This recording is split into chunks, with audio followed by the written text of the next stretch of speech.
பற்றி பேச வந்துள்ள நேதாஜி சுபாஷ் சந்திர சிந்தியா சுதந்திர போராட்ட வீரராம்.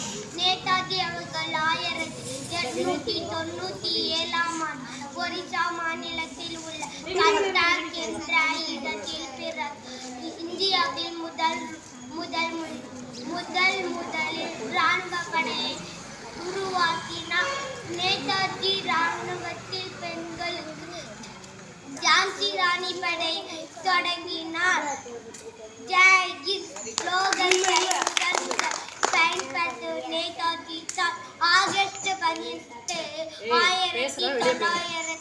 1945 நேதாஜி பயணம் செய்த விமானம் விபத்து நடந்த அவர் இறந்து விட்டார்.